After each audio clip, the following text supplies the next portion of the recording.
numa filosofia cuja suma seria o materialismo dialético. O materialismo dialético seria uma espécie de fundamento filosófico geral para aquela ideologia, para aquela prática política. O materialismo dialético seria uma espécie de ontologia geral. Os princípios do materialismo dialético seriam a chave para a compreensão do ser, não é do ser social, né? Do ser em todos os tempos.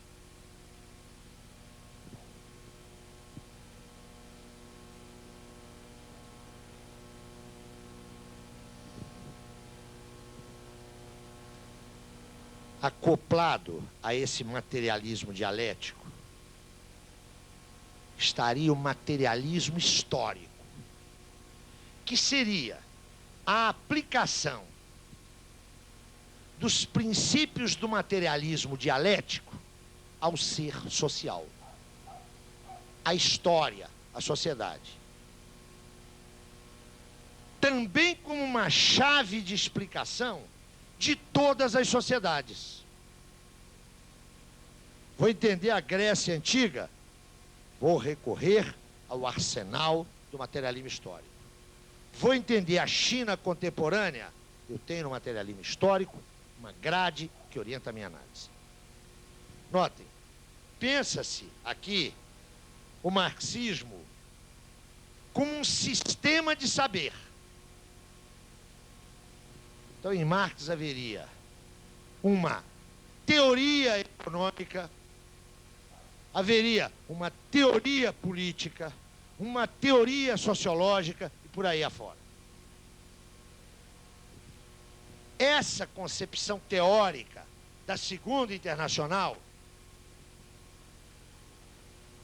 é, até hoje, a concepção dominante nas áreas onde o marxismo se faz sentir com força. E mais um gancho aí para a tua primeira pergunta. Os marxistas formados no âmbito da Segunda Internacional rompem com ela politicamente. Vão criar a Terceira Internacional. Quem são esses marxistas? Lenin.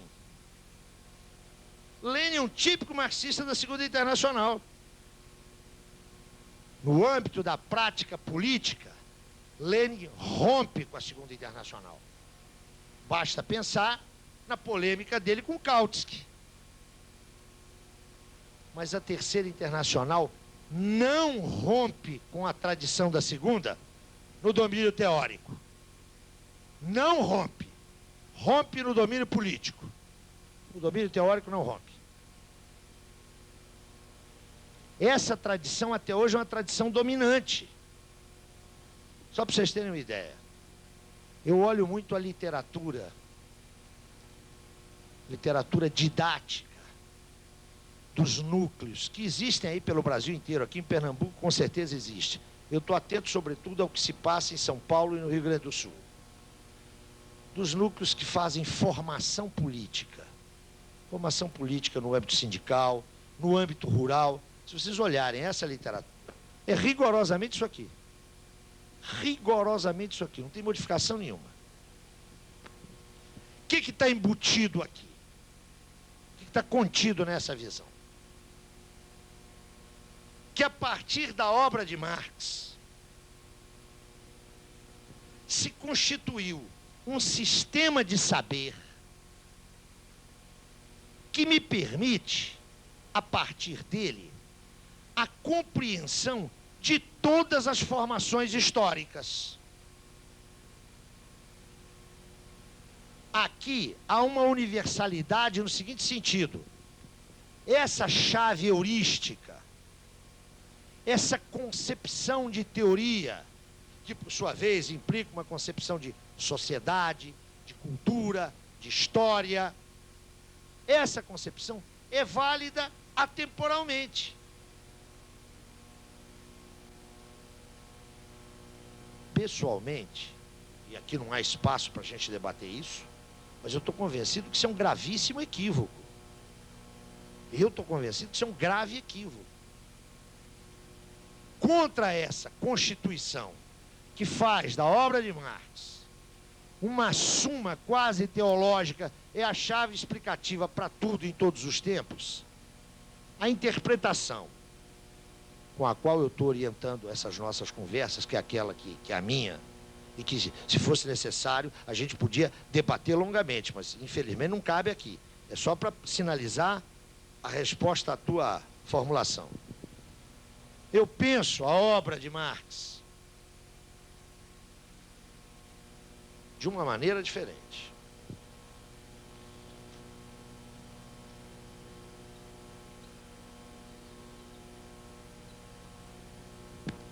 Penso que Marx constrói uma teoria social. E uma teoria naquele sentido lá, que a gente já viu. Como nós determinamos também o objeto de Marx, a ordem burguesa, lembram-se? O que Marx me oferece a mim é uma teoria social do mundo modelado e comandado pelo capital. É isso que Marx me dá. Entretanto, bom, e nesse sentido, atenção, nesse sentido, as categorias marxianas são absolutamente universais. Universais no âmbito do mundo do capital. Está claro? Com isso, meus amigos, eu estou dizendo o seguinte, sabe quando é que Marx vai ser superado?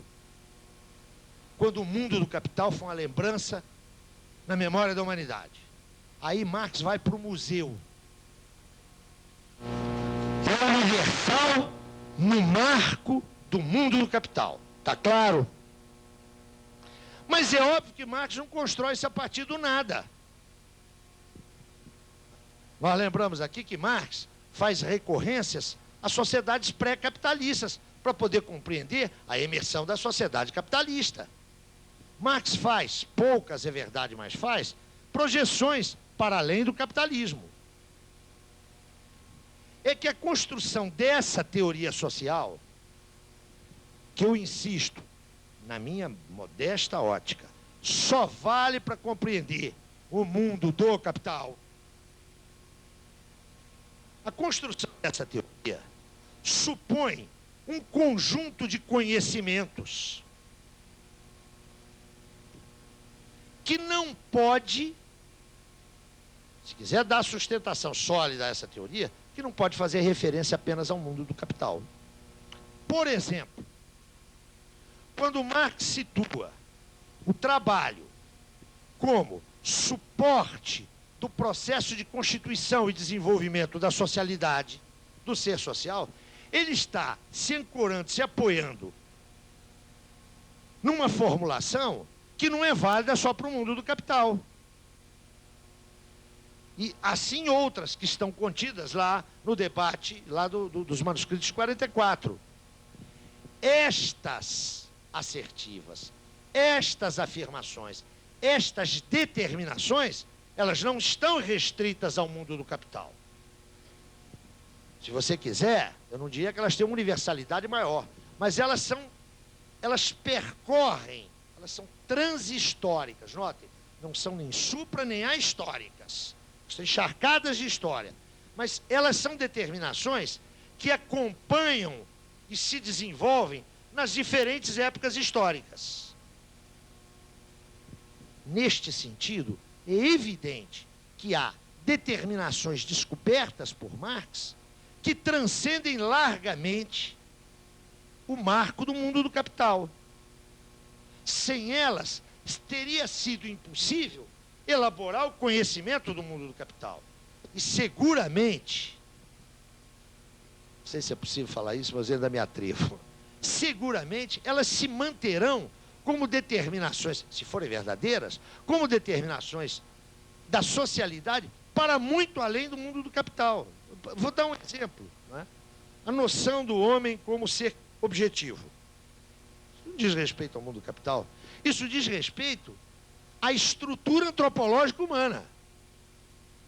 Em qualquer sociedade, qualquer que seja ela, haverá o trabalho. Qualquer sociedade. Note, essa determinação é uma determinação, eu diria, transhistórica. Né? Ela percorre a história, porque ela é fundamento da história. Né? Nela assenta a própria possibilidade da história se constituir, se desenvolver, se realizar. Então eu diria que nós devemos distinguir esses dois níveis. É uma forma de, primeiro, encontrar um caminho alternativo para essa visão aqui que me parece insustentável. Né? Embora seja até hoje a visão dominante. Só para vocês terem uma ideia, a gente já falou aqui várias vezes de Lukács, né? Numa das suas obras mais importantes, que é a Estética, no prefácio que ele faz em 62 ou 63, Lukács continua trabalhando com essa noção aqui, ó, de materialismo dialético e de materialismo histórico. Está lá. Nós não estamos falando um pé rapado, nós estamos falando de Lukács. Esse caminho aqui me parece atender à compreensão dos limites da teoria social marxiana. Os limites dessa teoria são do mundo do capital, os seus fundamentos não. O ser social é específico. Onde é que está a especificidade dele? Ele implica teleologia, sem a qual o trabalho é impensável. E quem fala em trabalho e teleologia fala em liberdade. Essas duas categorias, teleologia e liberdade, só existem no ser social. E, portanto, Lukács vai problematizar toda a tradição marxista que vem lá do Engels, da relação entre dialética da natureza e dialética da sociedade. Não é? O que o materialismo dialético supõe? Que você tem processos de mesma natureza cortando o conjunto do ser. Olha, se o Lukács sustenta que é só no ser social que você tem a possibilidade da teleologia e da liberdade, como é que eu tenho a mesma dialética operando na sociedade e na natureza? Eu acho que isso é um problema. Mas olha, nós não vamos resolver, nem eu, nem você, nem todos nós vamos resolver isso. Isso aí é uma polêmica, meu nego, que já fez correr rios de tinta e vai fazer correr outros tantos. Evidentemente não é uma polêmica secundária. Não é? Tem implicações, inclusive políticas. Inclusive políticas. Mas que a gente não pode avançar aqui. De qualquer jeito, me pareceram que as tuas questões eram de interesse geral, na medida em que permitem, inclusive, clarificar um pouco mais o tipo de direção que eu dou às minhas exposições, que é essa aqui e não essa aqui. Eu vou colocar um problema para vocês, um pequeno problema. Eu não vou resolver não, hein? Mas só para mostrar como é que a gente tem que se mover com muito cuidado. Um dos mais importantes críticos literários ingleses deste século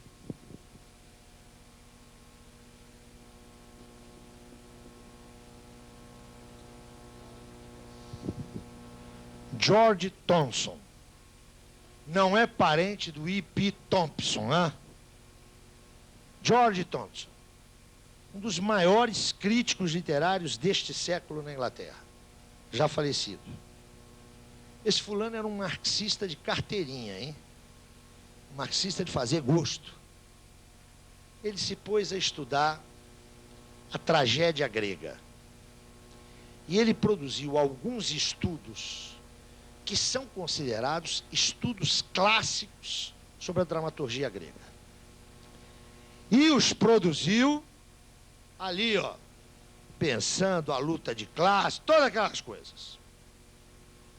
Eu li Thompson e aprendi muito.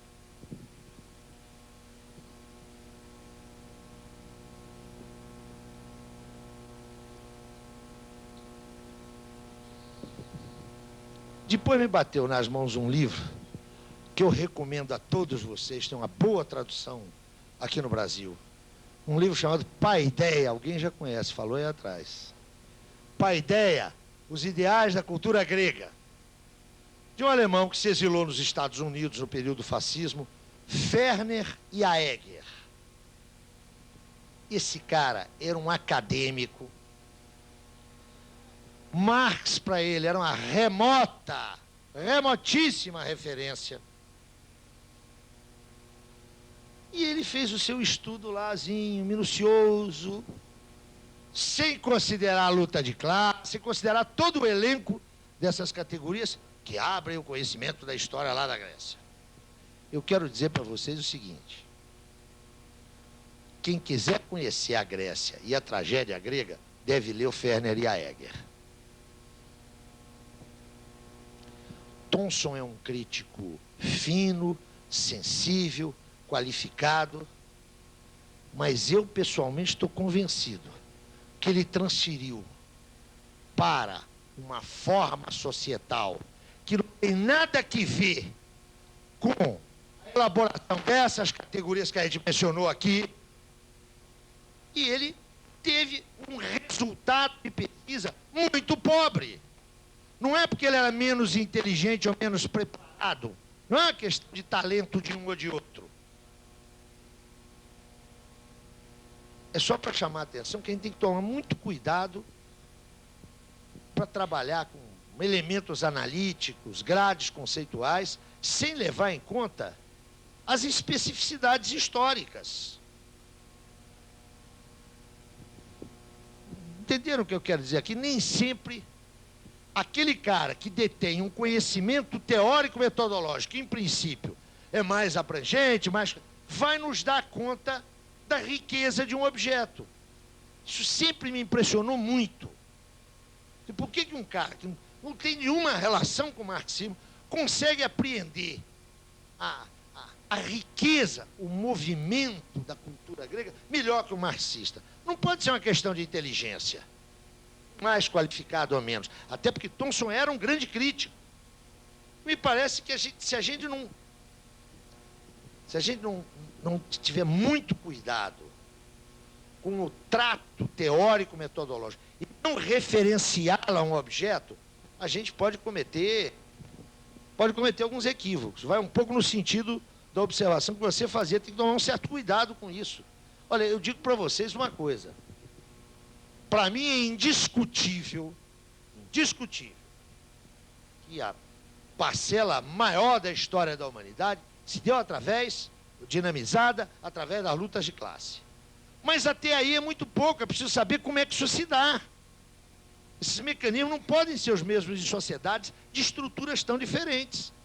Se a gente começa a fazer disso a norma para explicar a aorta, calos e calosidades, o câncer no esôfago, a gente acaba por pasteurizar a história e perder aquilo que é o essencial, que não é a sua continuidade, é a sua diferencialidade.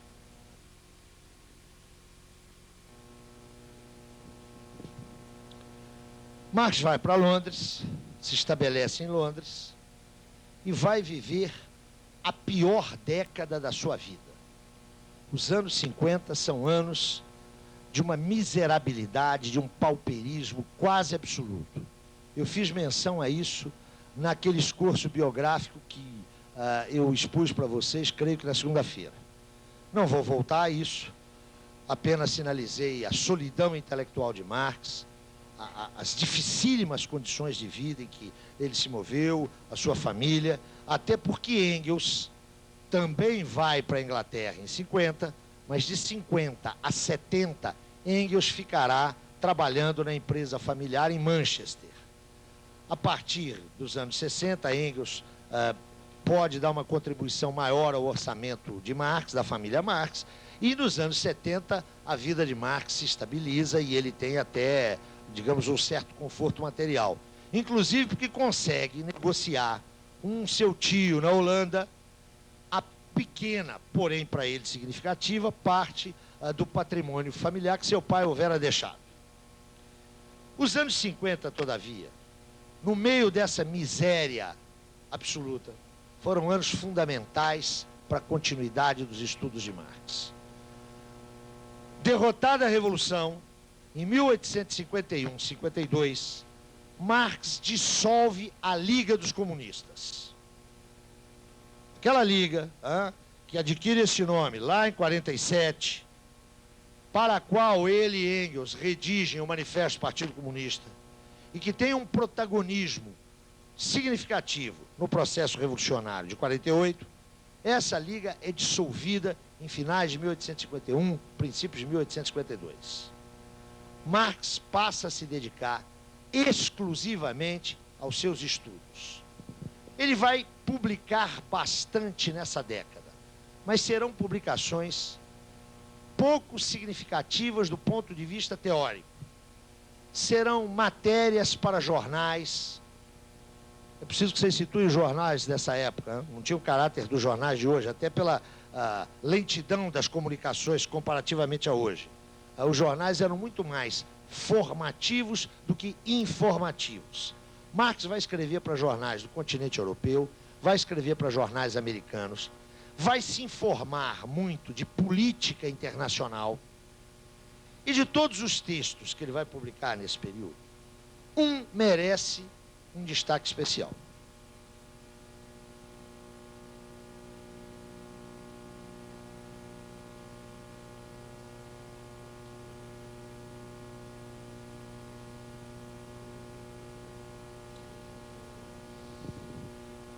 É um texto bastante conhecido, intitulado O 18 Brumário de Luiz Bonaparte. Eu vou fazer referência a esse texto em função do arcabouço analítico que ele traz. Vamos aos fatos. Com a Revolução de 48, cai a monarquia francesa. Em seguida, o governo provisório organiza um processo político-eleitoral. Elege-se um presidente da República. O presidente da República eleito é um descendente direto de Napoleão Bonaparte. É Luiz Napoleão. Figura extremamente, como é que eu vou dizer? Configuração de Luiz Bonaparte seria aquilo que hoje, modernamente, nós chamaríamos de um escroque. Vocês conhecem a palavra? Escroque usa, não, né? Um vigarista, um mistificador, um quadrilheiro. É isso que esse fulano era. Fulano chega ao poder por via eleitoral na sequência do fracasso da Revolução de 48. Se elege presidente e em dezembro de 1851, gostaria que vocês prestassem atenção na cronologia, porque ela é importante. Em dezembro de 51, salvo erro, a 2 de dezembro, ele, invocando um preceito constitucional, decreta o estado de sítio, suspende as garantias individuais e inicia um processo, inclusive com a utilização de corpos francos, ou seja, de aparatos paramilitares, um processo de intimidação, de terrorismo sobre lideranças populares. O estado de sítio teria duração de 1 ano, até dezembro de 52. Um jornal americano